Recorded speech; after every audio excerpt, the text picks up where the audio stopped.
Good evening. This is Melissa Manuel, and my client that I'm choosing is Miss Smith. Smith, common name. She is a female that currently uses opioids as her disorder, and she mentioned she had also generalized anxiety. So that's her DSM-5 diagnosis. Some of her unique challenges with her diagnosis is the ability or the self-medication. She uses the opioids to alleviate her anxiety when she's having those type of symptoms, and that just exacerbates or exaggerates her cycle of substance abuse with her anxiety. She does have impaired judgment. So when her anxiety symptoms, they make her decision making lower and increases the risk of her wanting to misuse the opiates. She also wants to withdraw or do social isolation. So social withdrawal is also a challenge for her, reducing her support network or those that would kind of encourage her to do better, and maybe help alleviate her reliance on the opioids. This causes family stress.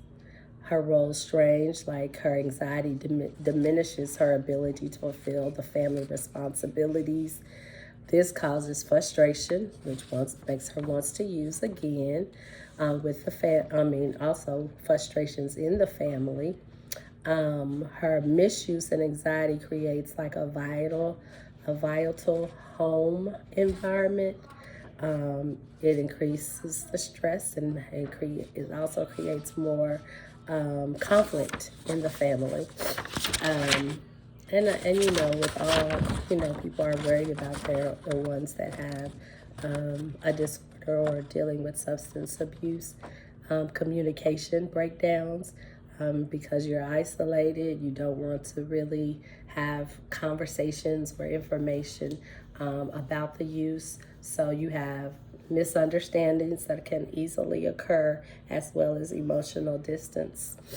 I would think our treatment plan would be both kind of like an integrated plan of dual treatments where we could utilize CBT to help her identify and modify negative thought patterns that contribute to both the substance abuse as well as her anxiety, as well as motivational interviewing.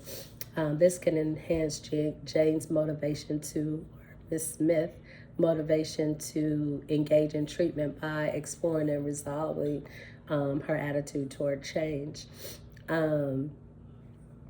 So I would think continual ongoing CBT, the motivational interviewing sessions, this would help her maintain progress and look at addressing any type of issues. I've been in group therapy as well with this course, and so support groups, participation in NA programs, anxiety support groups. So building a very supportive community could be things that would help as a relapse recovery, or even aftercare plan. Because she's had issues with the family, also family therapy could also help in improving communication and building her strength or her support system. And then self-care, being able to do other stress management techniques, that when her anxiety is high, that she's able to do stress management techniques that will help alleviate some of that mindfulness program, or developing or being taught more coping skills. Barriers to treatment that I would see is basically the stigma. People feel like you're going to be judged, and so sometimes you will less likely attend some of the things that are offered. The access to care, integrated treatment is not always available. Sometimes you could get the therapy portion, but not also the dual diagnosis treatment portion. So yes, I'm going just for substance abuse, or yes, I'm going just for mental health issues, but having the dual disorder treatment may be harder to find. And then sometimes the cost of treatment is expensive if I don't have a good insurance plan. And in my particular customer, she doesn't work, so not having the health care benefits that she needs to find the necessary treatment places that will accept her and do a good job.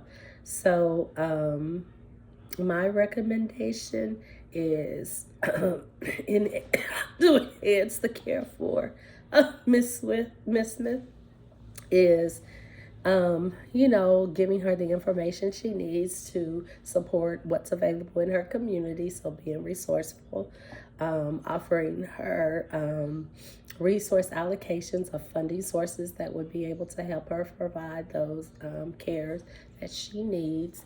So that is my plans for this module. I hope you enjoyed. Have a great day. Thank you.